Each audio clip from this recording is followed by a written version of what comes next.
I learned that courage was not the absence of fear, but the triumph over it.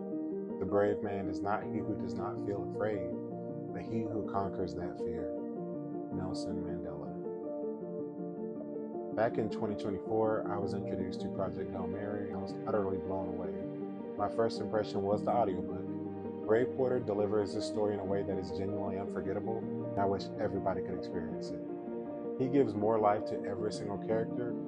It's just amazing. Maybe a separate video on that because I could talk about his narration work all day.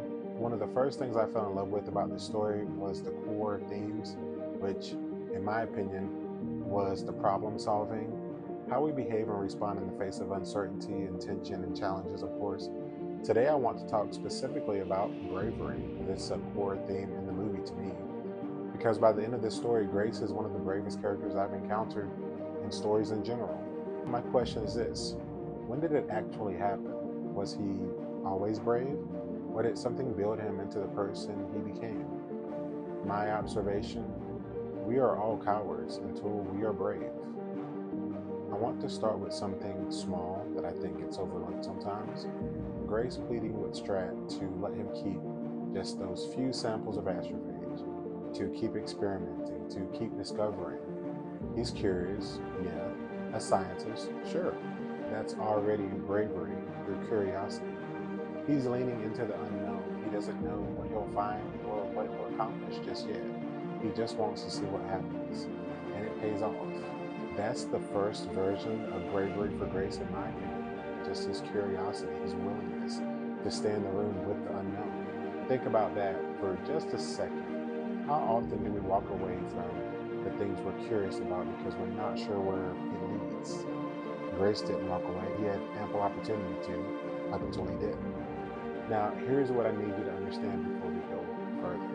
Grace did not volunteer for this mission. In the movie, he says he puts the knot in astronaut. He doesn't want to be there. He's utterly terrified.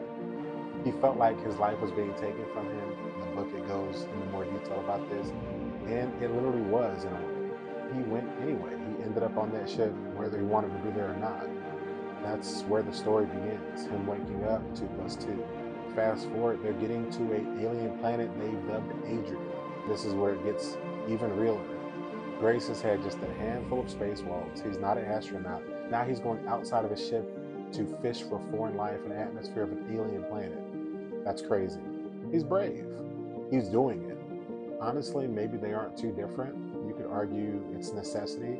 Here's what I love about it personally. Grace and Rocky aren't just being reckless. They have a plan. They're solving. They're adapting. They're doing what's next. Sometimes bravery is just that. Doing what's next. Not some grand heroic moment, just doing what's next over and over. This is where I want you to observe something with me. If we look at the arc through the book, Grace goes from a teacher who just wanted to keep 4 samples of astrophage to a man fishing for alien life on the outside of his spaceship while his alien best friend is inside cheerleading, basically. He didn't leap there, he walked there, one brave step after another. Ask yourself, what does that look like in your own life?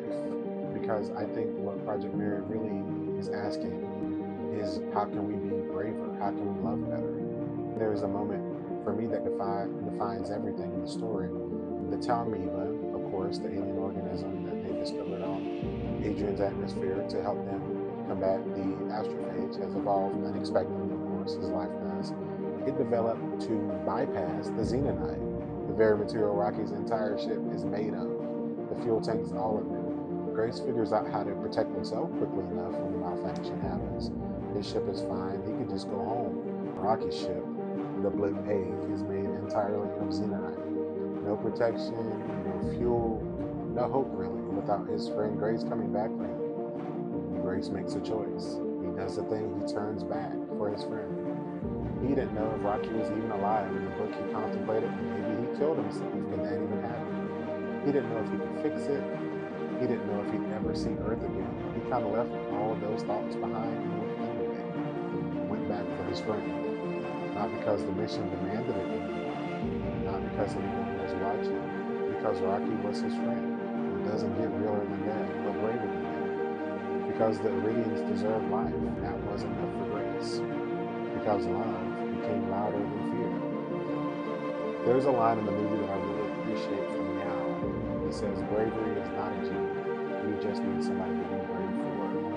Grace finds that in Rocky time and time again. Rocky finds it in him also. I want to just leave you with this. I genuinely want to know what you guys think. When did Grace become brave to you? What was the moment? If he wasn't always brave. Was it Rocky? Or how much of a part do you think he played in it? I think it's all just one step after another sometimes. Doing and being brave. Drop your thoughts in the comments. Because for me, Project Hail Mary isn't just a story about saving the world.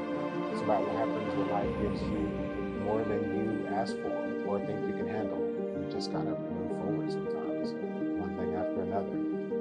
To live is to exist in uncertainty. Bravery is to do it anyway. That's my observation for today. See you next time.